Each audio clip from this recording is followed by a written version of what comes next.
between more of a warm bronzer or a neutral to cool bronzer. Again, you don't want to go in the crease with this vertically versus like this. Did you click this video because you have droopy eyelids? Me too, but only on one side is this noticeable, or maybe you just clicked on it because you wanted to just spend some time with me. Either answer is fine. I'm glad you're here. If we haven't met before, hi, I'm Jody. I'm 55. Think of me as your midlife beauty bestie, and today we are going to quickly solve the illusion of droopy eyelids. We're not going to solve the actual problem with droopy eyelids because, well, I'm not qualified to do all of that stuff. But what I am qualified to do is to teach you a very simple technique that you can use today with products that you already have to take this droopy eyelid area and make it look less droopy, right? So if you're here for that, let's get started. I'd love to have you with me. Now, the reason this technique works is very similar to when we contour our face. We are sculpting, and that's what we're going to be doing here today. Now, before you come for me, let's just talk about droopy eyelids because everybody's degree of droopy eyelids is relative to what their eyelids used to look like. This is droopy to me because my eye, this fatty part didn't used to be here. I swear it was up a little bit more like that 10 years ago, but it has drooped, so I need to address it, and I want to share with you some very easy techniques if you are also suffering from droopy eyelids. Now, this technique will work on different levels of droop severity. It will also work on hooded eyes. That, however, you just have to take my word for it because I can't demonstrate that. I don't have hooded eyes. The thing with what we're trying to do is give this a little bit of an artificial lift. Again, same way that we do with sculpting. To do that, I'm going to use, like I said, drugstore products. Use whatever products you have. You don't need anything expensive. You don't need expensive brushes. You just need something that's a little bit darker in shade to your concealer, because you want to start with a concealer all over your lid, which I've already done. Your concealer should be one shade lighter than your foundation. Now what you're going to do is, if you've got the Maybelline lifter stick, I wear in shade 35, you can grab that. If you bought the Baby Got Bronze last year by Essence, you can grab that. If you've got the Lumi Bronze Stick by L'Oreal, you can grab that. If you don't have any of those, but you have a cream bronzer or cream contour, that's what you're looking for. It doesn't matter if it's more warm or cool. Think about what you want in terms of eyeshadow, but you want it to look somewhat like a shadow. You don't want this to be blue, orange, green, no colors. You really want it to be more of a shadow shade. So I lean towards a neutral brown because that's what I wear for contour. So today, I think I'm gonna go with the lifter stick. And just for point of comparison, you guys, this Lumi bronzer is in shade 110. And the Maybelline lifter stick is in shade 35. So you can see the difference between more of a warm bronzer or a neutral to cool bronzer or contour stick. This is the one I'm going to wear. If you find that you are more warm tone, then you might want this one. But if you have something more neutral like this, I would reach for that. I think it just works better because, again, we're giving an optical illusion of something being pulled back. Now you're gonna wanna grab a small tapered brush. This is the Morphe M303. I really love this brush, you guys. It's $10. It's one of my favorite for eyeshadow work. And here's where the technique comes in. Take the tip of that brush and put it right on the tip of your product. Again, we're using cream. If you have a cream eyeshadow, that will work as well. Powders will work, but I would use that only as a last resort. Gonna get that product nice on the brush. I'm gonna just dab it just to make sure there's nothing chunky. Next, you're gonna hold your brush vertically versus like this, because we want that tip of that product that we just applied to go right at that underbelly of the droop. So I'm gonna just put a little line there and then we'll go back and blend it in. So see where that is? It's on the underside, and you'll get that by holding your brush this way on that brow bone. Again, we don't want it too high just yet, and you definitely don't want it on your lid because this is the part that already is hidden underneath the droop. So we wanna leave this eye bed very neutral, and we're gonna brighten that later. But right now, we just wanna put this right above. And you'll find that right spot by holding your brush just like this and giving yourself a little bit of a rainbow. Just by adding that little bit of shadow, you can see how this side already looks lifted compared to this side. Now taking that brush and holding it this way using a clean side, I'm gonna take that product and just softly blend it up not to the eyebrow, but just up on the droop, because again, we want that droop to be pulled back. And you'll notice I'm pulling that to the outer tail of my eyebrow, keeping that product off the lid itself and just starting with that droop. Now, the reason we started with your brush this way is because we want the most product at the bottom and then blend it up. That again helps with the illusion, and then pull that up.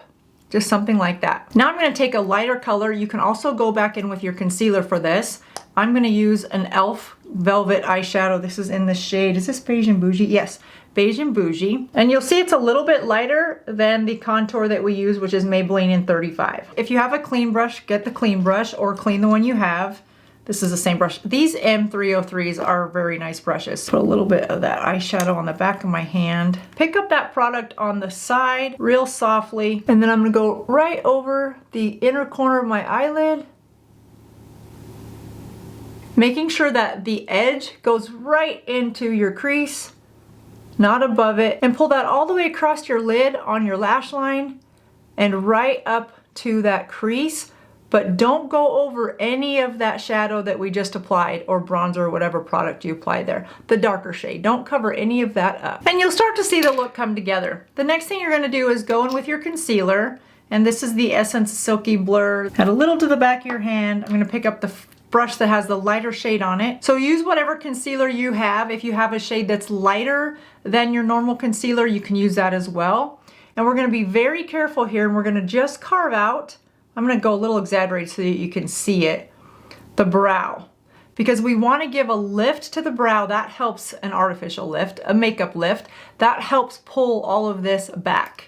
But you don't want too much. Wherever you put something light, it's gonna look forward. Think about when you'd wear light jeans versus black jeans. Things tend to look a little bit bigger in lighter colors and more narrow and slim in darker colors. So we wanna slim down the droop essentially. And we're just gonna carve this brow, give it a little bit of a blend. Next, grab an eyeliner. This is Truffle Diamond by NYX.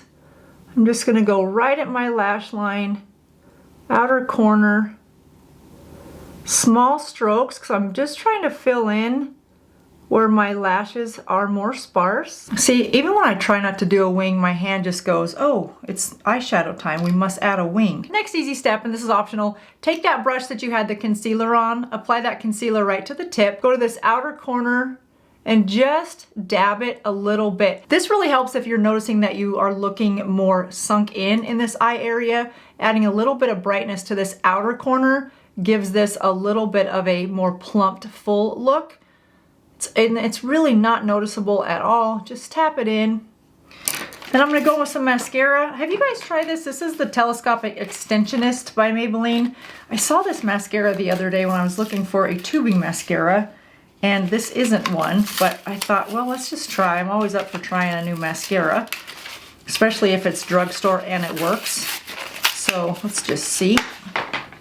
I feel like, is this the one that's viral? I kind of feel like it is, but I don't know. I don't follow viral makeup because viral makeup usually looks good for women that are in their 20s. So here's the brush, if you haven't tried this one. And I'm just gonna go to the bottom of the lash, wiggle it, and pull it up.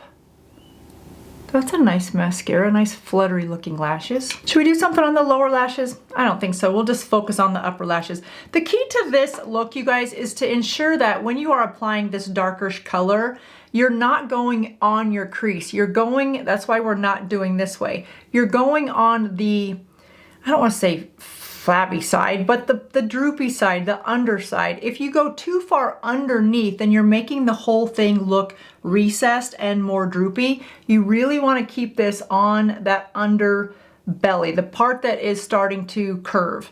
That's where you want to place this. And it may take you a few times to practice to get the placement just right. Again, you don't want to go in the crease with this because the crease is to make it look like you have a crease. That's not what we want. We already have too much of a crease. Maybe the best way to explain it is your crease is right here. We don't want to darken that. We want to make it look as, we want to create our crease to be up here. That's probably a better way to explain it. I'm gonna go a little darker on it again just so that you can see kind of what I'm saying.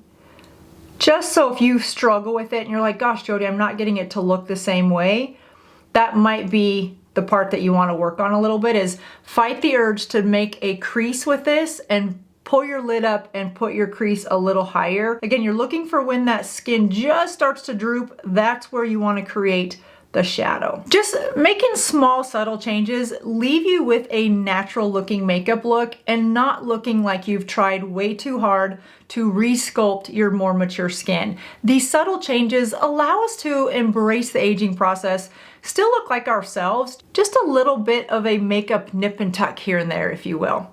All right, you guys, I'm gonna do this other eye, and I hope you are doing this with me. Let me know in the comments if you are gonna give this one a try, and if you've done it before and what you think about it. It's really quick. Those droopy eyelids are gonna be there, and so let's just work with them and remember that the aging process is a blessing. And talking about blessings, I'm blessed that you guys are here watching, so thanks for being here. Be sure to subscribe if you haven't already so you can join our amazing community of supportive women also going through the aging process. I feel so lucky as I say that because we don't have a lot of negative comments in our comment section. It's just women supporting women, sharing product ideas of what's worked to help adjust some of their makeup looks, and products that have worked and not worked as well. So thanks for everything that you're contributing to the channel, because I couldn't do it without you guys. All right, that does it for me. Have a great rest of your day, and I'll see you in just a couple days. Bye-bye.